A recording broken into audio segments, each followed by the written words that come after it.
pediu o pastor e pediu o irmão Jefferson para dar uma força aqui. Nós vamos fazer o seguinte: essas fotos aqui, enquanto eu vou falando, um fica naquela ponta de lá, o outro nessa de cá. E o senhor passa de cá e pega ele lá, vai passando por todo mundo dele. Eu vou contar um pouco da minha história, que eu ainda não contei aqui na igreja, um pouco do meu testemunho, e vou estar falando para vocês algumas coisas que talvez os irmãos ainda não sabiam, né, ao meu respeito.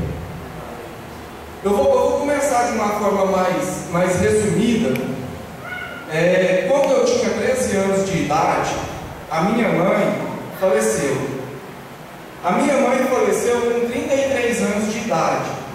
Não era nenhuma mocinha, mas relativamente uma pessoa ainda nova, com 33 anos de idade. A minha mãe contraiu um câncer aos 30 anos de idade. Aos 30 anos de idade, ela contraiu um câncer. E esse câncer, que era no pulmão, passou para o outro pulmão e foi alastrando no corpo da minha mãe. Até chegar na cabeça, ela fez inúmeras cirurgias. O cabelo dela caiu por decorrência de um medicamento chamado quimioterapia. Então o cabelo da pessoa cai. Minha mãe ficou muito magra por decorrência de vários remédios fortes que cortaram ali o apetite. Então, resumindo, minha mãe demorou em torno de 3 anos para poder falecer. E minha mãe sofreu demais durante esses 3 anos. E eu era muito novo na época, né? Menino de 13 anos, naquela época, não tem a mesma sabedoria e às vezes não tem a mesma estrutura que os meninos de 13 anos têm nos dias de hoje. E como todo menino homem, eu era muito apegado à minha mãe. Eu sempre fui muito apegado com minha mãe. Geralmente, não é sempre, mas às vezes a gente observa que a menina mulher, às vezes ela pende mais para o lado do pai e tal, mas o menino homem ele é mais apegado com a mãe. Então eu sofri muito vendo minha mãe sofrer daquele tanto, porque ela passava noites em claro, chorando, gritando, e eu não podia fazer nada. Eu era totalmente uma pessoa inerte àquela situação. A única coisa que eu podia fazer era pedir a Deus, coisa que para mim eu na verdade não fazia tanto assim, porque eu tinha em vista que minha mãe era uma pessoa muito boa. Todo mundo lá no setor gostava da minha mãe. E eu achava muita injustiça de Deus fazer com que minha mãe, ou deixasse com que minha mãe sofresse tanto daquela forma, passasse por aquilo que ela estava passando. Só que minha mãe, quando ela contraiu esse câncer, alguns meses depois ela se converteu. Ela passou a ser cristã. Ela se converteu numa igreja Assembleia de Deus também. Inclusive é a igreja Assembleia de Deus do nosso pastor Gesiel, lá no social, lá na quadra 12. Então eu pensei que quando minha mãe converteu, pela lógica de uma pessoa de 13 anos de idade, eu pensei, bom, agora minha mãe vai sarar. Porque minha mãe converteu, ela aceitou a Cristo e tal, é um exemplo de pessoa cristã, então eu creio que ela vai se salvar. Mas minha mãe veio a óbito, ela veio a óbito. Às vezes, todo mundo aqui sabe que o câncer hoje ele é uma doença que ainda não temos cura, não é verdade? Nós não temos ali uma cura científica de fato eficaz contra o câncer, a não ser que você pegue bem no comecinho mesmo, você tem uma possibilidade maior de se salvar, que não foi o caso da minha mãe, porque quando ela descobriu o câncer, ele já estava em um estado assim mais avançado. Inclusive, os médicos não davam para ela mais de 1 ano de vida, e ela sobreviveu 3 anos de vida. Ela teve mais 3 anos. Foi um exemplo de pessoa cristã. Isso igual eu estou dizendo para vocês. Eu não sei se... Eu sei o que eu passei. Os irmãos que estão aí embaixo talvez podem interpretar mal o que eu vou falar aqui, mas Deus sabe do meu sentimento. Eu acho que seria melhor se minha mãe tivesse morrido rápido, sabe? Porque ela sofreu muito. E no dia que minha mãe faleceu, ela faleceu de madrugada.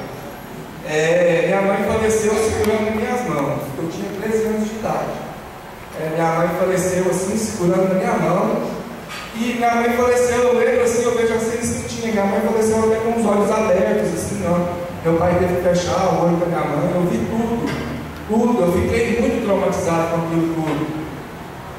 Isso foi no ano de 1996.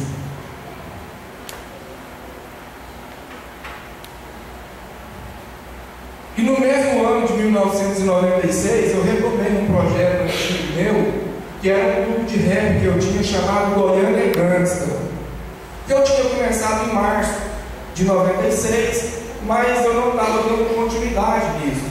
E depois que minha mãe faleceu, eu já estava descrente com tudo, já estava muito revoltado com as coisas. Resolvi então dar andamento nesse projeto chamado Goiânia Gangsta. E convidei alguns amigos meus ali de infância e falei, vamos botar para quebrar. O que nós temos que fazer, nós temos que fazer aqui, tem que fazer agora, tem que fazer na terra, porque desse mundo a gente não vai levar nada, vamos botar para quebrar. E a gente fez então, aí no Goiânia Gangsta, uma pequena facção criminosa.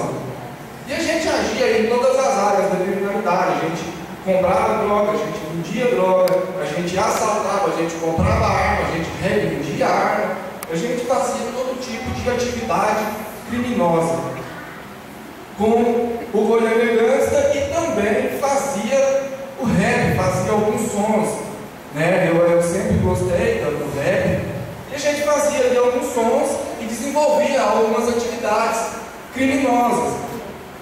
Inclusive eu, em 98, comecei na área do assalto. Eu comecei a praticar pequenos assaltos, a mão armada. E com o passar do tempo, a gente foi aumentando esses assaltos, a gente foi passando para supermercado, as lotéricas, etc. Tanto eu quanto o Goiânia Gangsta. Só que eu era um cara muito lógico, eu gostava de analisar a lógica da coisa. E eu vi que aquele negócio ali não estava rendendo dinheiro, só que não era mais ou menos o que eu queria, do jeito que eu queria e estava pensando. Porque direto e reto morria alguém da nossa organização ali, Goiânia Gangsta, que não era todo mundo cantor de rap, outros tinha outras funções. Então, direto e reto morria alguém, entre aspas, trocando tiro com a polícia, né? Sempre estava morrendo alguém. Então eu falei, eu vou sair desse negócio, porque assaltar é bom, dá dinheiro, mas está sendo um trabalho de risco, digamos assim. E eu passei então, no começo, quando eu parei de praticar assalto, eu passei a usar drogas. E naquela época, como eu estava ali entre os cabeças desse grupo, era eu, o Cléo, que é o Negão, e o WG, que é Marcelo meu, que ainda mora no Fundo Social. Então, o Negão não usava tanta droga assim, o WG também não, mas eu entrei de cabeça nas drogas. Isso em 99. E no mesmo ano de 99, eu adquiri uma doença, não durou muito tempo essa doença. Ela não durou, eu chamo de doença, mas na verdade eu ainda não vi, nos termos da medicina, cientificamente falando, se a gente pode chamar de doença. Mas eu contraí uma síndrome do pânico, porque eu já estava muito abalado com aquele negócio da morte da minha mãe, a minha família havia se desestruturado, eu estava vendo muitos companheiros meus morrerem por decorrência da criminalidade, e eu comecei a usar drogas e perdi o sentido da vida. Então eu contraí o que as pessoas chamam hoje de síndrome do pânico. Então eu fiquei muito tempo trancado dentro de um quarto, eu emagreci demais, comia muito pouco, não dormia, e quando eu dormia, eu já dormia sabendo que ia ser ruim, que eu ia ter pesadelos em terceira dimensão, era coisa de louco. E com o tempo eu consegui sair dessa síndrome do pânico. Eu lembro até que tinha um amigo meu, tem até hoje, que é muito amigo meu, ele às vezes tinha síndrome do pânico, só que ele é filho de família rica, né, pessoa bem estruturada financeiramente falando e tal, eu pensava, isso é frescura de rico, pobre com síndrome do pânico, não deve existir isso. É uma das piores coisas que tem no mundo e que eu já experimentei. Não queiram saber o que é isso na Terra. Só que eu saí da síndrome do pânico. Eu saí da síndrome do pânico ali entre 99 e 2000. No ano 2000, eu ingressei novamente na área da criminalidade, só que agora fora do assalto. Agora eu estava mexendo com a compra e venda de drogas, porque era uma coisa menos arriscada, não precisava de eu colocar a arma em ninguém, não precisava de eu ir atrás de ninguém, as pessoas vinham atrás de mim. Então era uma coisa errada, mas era uma coisa menos arriscada e dava mais dinheiro do que o assalto. Então eu comecei a vender drogas, e ganhava muito dinheiro, não vou mentir, eu ganhava muito dinheiro, mas também não tinha felicidade nenhuma não. O dinheiro que vinha fácil ia mais fácil ainda. Não tinha aliás, não tinha felicidade nenhuma, mas ganhava muito dinheiro. Destruía famílias, porque esses dias eu até vi no YouTube um rapaz que, quando começou a usar drogas, foi eu que ajudei a aplicar ele também. Morreu ano passado, assassinado lá no Fundo Social. A gente fica muito triste com essas coisas, sabe? Porque por mais que a gente morreu com aquela vida passada, as memórias ainda existem, alguns fatos ainda culpam a gente. Então eu passei a vender drogas. E com o passar do tempo, eu vendendo drogas, eu obtive também alguns inimigos, porque isso aí é fato. Todo mundo que está na criminalidade tem os comparsas, os amigos, mas também tem os inimigos, não é verdade? E eu adquiri alguns inimigos durante essa trajetória de venda de drogas. Esses inimigos, na maioria das vezes, eram policiais, porque para você trabalhar, no caso a gente chamava de trabalhar, mas era traficar, você devia pagar uma propina, alguma coisa. E eu quero deixar bem claro que não são todos os policiais que são corruptos. Eu quero deixar claro aqui nesse vídeo que a gente está fazendo que a maioria dos policiais não são corruptos, que é a mesma coisa da política. Geralmente a gente generaliza, só que na política é diferente, a maioria são corruptos. No ramo policial, na área da polícia, a maioria não é corrupta, mas tem os corruptos, é igual dentro da igreja. Tem os pastores que não são corruptos, tem os pastores que são corruptos. Então, com o decorrer do serviço, aquela compra e venda de drogas, eu parei de pagar propina, eu não vou pagar propina mais. Não quero ser amigo de policial mais. Da agora para frente é eles na deles e eu na minha. Só que eles são a lei. Então eu obtive algumas ameaças de morte, tentaram me matar algumas vezes, Deus não deixou que ocorresse.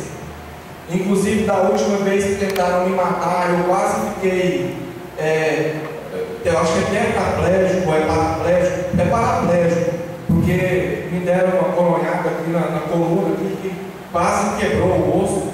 Então foi por muito pouco que eu não fiquei paraplégico. Inclusive, quem me salvou foi uma mulher espírita que viu, passou ali na hora e começou a gritar e brigar e saiu arrastando ele. Então eu sou grato a ela até hoje. Quando eu vejo ela, independentemente, eu paro e agradeço, porque se não fosse Deus, em primeiro lugar, colocasse ela ali, hoje talvez eu estaria com a cadeira de rodas. Então eu decidi sair dessa vida. Não quero mais mexer com drogas, não quero mais usar drogas, não quero mais vender drogas. Eu vou parar com isso. Deus colocou no meu coração de ir para outro estado. Eu creio que foi Deus. Daqui a pouco eu vou explicar mais para vocês porque eu creio que foi Deus. Fui para outro estado. Chegando nesse estado eu não conhecia ninguém.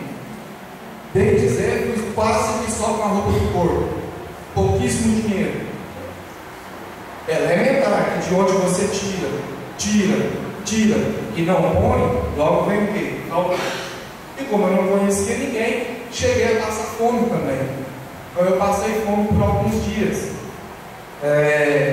Mas Deus sempre cuidando da gente, né? Às vezes sem a gente ver, às vezes sem a gente perceber, mas Deus sempre E no ano de 2003, eu retornei não, eu vim para Aparecida, porque até então não havia morado em Aparecida de Goiânia. E em 2003, eu vim para Aparecida de Goiânia. Agora em setembro, vai fazer 10 anos que eu resido em Aparecida de Goiânia.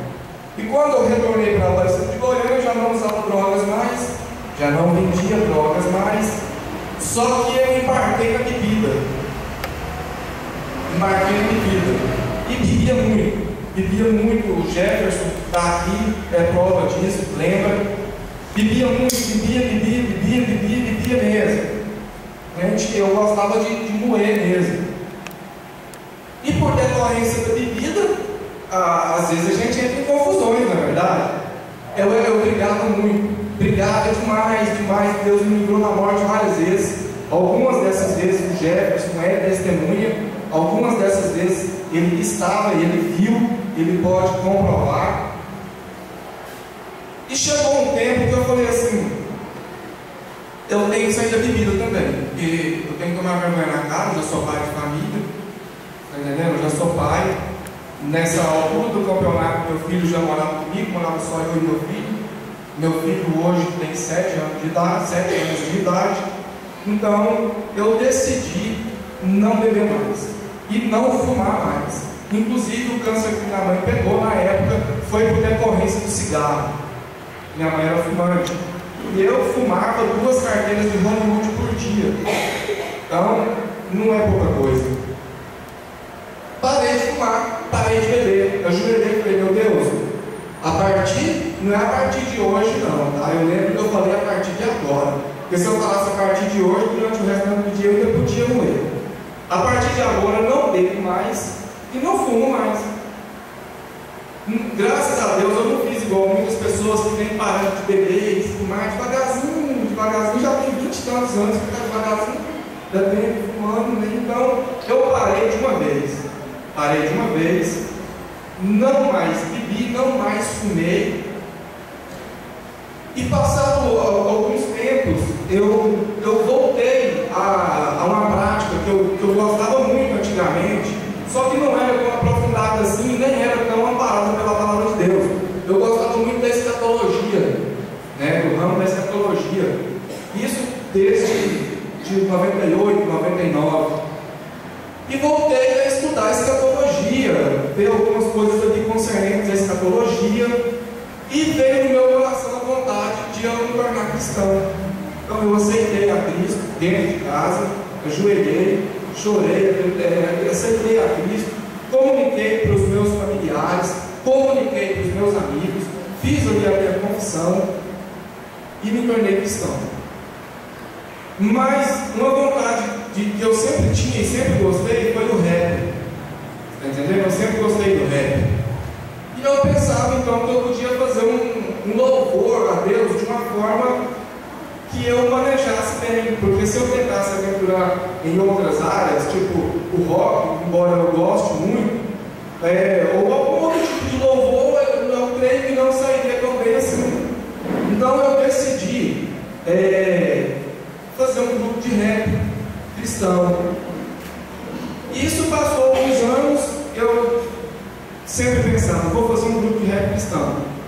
Passou mais um ano, 2 anos, eu escrevendo algumas coisas, escolhendo algumas bases instrumentais, mas nunca colocando a mão na massa. E no ano passado, eu encontrei na internet um amigo meu que já fazia mais de 10 anos que a gente não seguia, que é o meu irmão Wilton, que é do Recon 7 também, que não veio porque está trabalhando, ele trabalha no ramo da lanternagem automotiva, então ele está lá para São Paulo. O nosso DJ Warren Montanha, ele trabalha no ramo da publicidade, também dá trabalho, não pode vir. E eu conversando com o Wilton na internet, ele falou assim: eu estou com uma vontade de fazer rap, cara. Assim, a gente sempre fez rap. Eu parei de fazer rap, eu converti por uns 2 ou 3 meses, não me lembro. Só que eu não sei como é que eu faço, eu quero ouvir rap, eu quero fazer rap. Eu falei: então pronto, é isso aí. A gente vai fazer um rap para ver. Né? A gente começou a escrever na casa dele, eu mais tranquilo. Vamos fazer o seguinte, vamos, já que a gente já está na chuva, vamos olhar, vamos dar um nome para esse grupo, vamos gravar nossas músicas, vamos pôr na rádio para tocar, e vamos ver o que acontece. E eu criei o grupo Evan 7, que significa Evan, Evangelho, 7, perfeito. A primeira música que eu fiz, eu vou cantar daqui um pouco. A primeira música que eu fiz, eu vou cantar daqui um pouco. A segunda música que eu fiz, ela narra o meu testemunho, que seria, no caso, essa música que eu vou cantar agora, que narra o meu testemunho de uma forma mais resumida. Eu gostaria que os irmãos prestassem bem atenção na letra. Lógico que em 5 ou 4 minutos a gente não fala tudo, mas dá para você ter a ideia. Que é assim. A atmosfera pesada que o mundo me jogou. Sofri muito na rua, mas não adiantou. Porque nada lutava, não adiantava. A carne me entendia o que o espírito falava. Largava pela noite, sem destino. A terra era um inferno e eu não era clandestino. Vivi no genuíno da amargura e solidão. Mas direto batia ao estranho coração que dizia que o fim era chegado pra mim. E que minha história iria continuar assim. Mas só via fome, desespero e agonia. Pra mim tava difícil de cumprir profecia. Eu via papo o tempo inteiro. O tempo inteiro o sangue não era segredo. Eu já tava agoniado, muito agoniado. Mas tava difícil de passar pro outro lado. A pressão era enorme, onde ninguém dorme. Tudo era conforme a ocasião. Tanta confusão que botou meu pé no chão. E mesmo assim eu negava a conversão. Cristo, tu és meu mestre, a ti dou louvor, pois tu me libertou, meu Deus. Cristo, tu és meu mestre, a ti dou louvor, e tenho todo amor. Então, por tempo passava e eu não acreditava, parecia impossível, mas a vida piorava. 33 de idade, minha mãe falecia. A angústia e o desespero me venciam, dia a dia parecia um ritual satânico, síndrome do pânico, aflição, confusão, decepção. Meu pai dava derrame, eu entrava em depressão, via o crime me adotar, a polícia me jurar, mas o consolador continuava a incomodar, saúde fraca, perda de peso iminente. Tinha horas que eu me sentia gente, dedindo várias vezes problemas com a justiça, mente submissa, areia movediça, coração quebrado, sem forças pra lutar, mas a vida empoeirada começava a brigar. Cristo, tu és meu mestre, a ti dou louvor, pois tu me libertou, obrigado Deus. Cristo, tu és meu mestre, a ti dou louvor, e tenho todo amor. Então, leitura complicada, joelho no chão, a exegese do espírito afundado no coração. A palavra transformava paranoia em alegria. A hermenêutica do reis parecia ouvir a nora. Sumia a vontade de acabar e ouvia verso. Por verso com vontade de chorar e ouvia atos, fatos, laços de união. Eu enxergava o ser humano igual ao irmão, é no começo do fim, do pesadelo em mim. Tava branco tipo neve, que antes era carmesim devagarzinho. Eu saí da torre de Babel, foi o alívio que veio do céu. Tu és meu mestre, a ti dou louvor, pois tu me libertou, obrigado Pai, em nome do Senhor Jesus, Deus, obrigado. A ti dou louvor e tenho todo amor. E a minha história narrada é mais ou menos assim, em termos de música. Eu gostaria que os irmãos ficassem de pé e abrissem suas Bíblias no livro de Esther.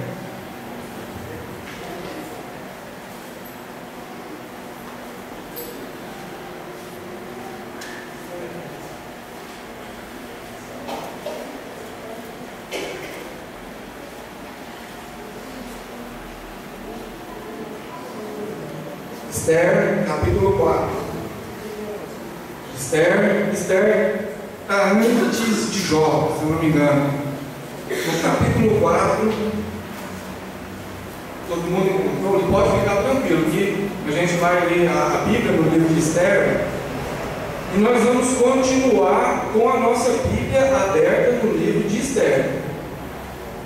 Aí vocês não fechem a Bíblia após a gente fazer a leitura. Aprendi isso com o pastor Gesiel e é fato, é de Deus. No capítulo 4, no verso 14, Esther, capítulo 4. Eu estou vendo algumas pessoas procurando ainda. Vou esperar com que todos achem. Então, Esther, no capítulo 4, lá no versículo 14, está escrito assim, ó: porque se de tudo te calares neste tempo, socorro e livramento toda parte virá para os judeus, mas tu e a casa de teu pai perecereis. E quem sabe se não foi para uma ocasião como esta que Deus te colocou onde estás agora. Então os irmãos podem se assentar.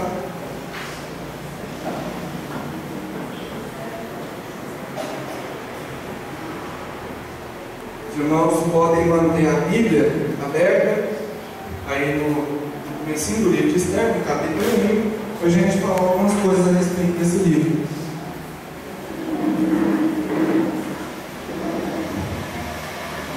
Esther, no capítulo 1, no versículo 3, diz assim: no terceiro ano do seu reinado, fez um convite a todos os príncipes e seus servos. O que acontece? Nessa época, quem era o rei era Assuero. Algumas pessoas ou algumas versões da Bíblia vai ter escrito Xerxes. Eu fico com Assuero. O rei Assuero decidiu fazer uma festa ali no seu reinado para os seus convidados especiais, pessoas que trabalhavam com ele, trabalhavam para ele, algumas pessoas ali dos principais, para poder comemorar aí o bom desempenho do seu reinado. Então ele resolveu fazer ali essa festa, que seria para comemorar alguns feitos, seria para mostrar poder para outras pessoas também, digamos assim. E essa festa durou alguns dias. Foi então que, numa determinada ocasião, a Bíblia narra que o rei Assuero já estava alegre por causa do vinho, né? A gente costuma chamar essa linguagem de eufemismo. Na verdade, o rei ele estava ali se embriagado, né? Por decorrência da contínua e excessiva ingestão do vinho. E ele então, naquele momento ali de embriaguez, naquele momento ali de, entre aspas, alegria por causa do vinho, ele disse ali para os seus empregados, para os seus oficiais, para que fossem buscar a rainha Vaste, para que a rainha Vaste dançasse ali para eles, e para que eles vissem que o rei, além de ser um bom governante, também tinha uma esposa linda e maravilhosa, né? Então os seus oficiais, cumprindo a ordem do rei, vai até a rainha Vaste e pede com que ela venha até o castelo, até onde está acontecendo ali aquela festa, para poder dançar para essas pessoas poderem observar, na verdade, a beleza da rainha. Só que a rainha, ela dispensa o convite, ela não aceita. Eu creio que qualquer mulher sensata no lugar da rainha Vaste também não aceitaria. Eu vou lá dançar para um bando de homens bêbados. Ela não aceitou, com toda a razão. Nesse contexto, com toda a razão. Então ela não foi dançar para o rei, ela não foi dançar para os convidados do rei, ela não se prestou a esse papel ridículo. E isso causou um descontento no rei. E causou também um receio nos convidados do rei. Tanto que eles disseram que esse fato que aconteceu por decorrência da negação da rainha Vaste decorrência disso, poderiam vir a não respeitar os seus maridos, a não obedecer os seus maridos, porque afinal de contas, se a rainha não obedece o rei, por que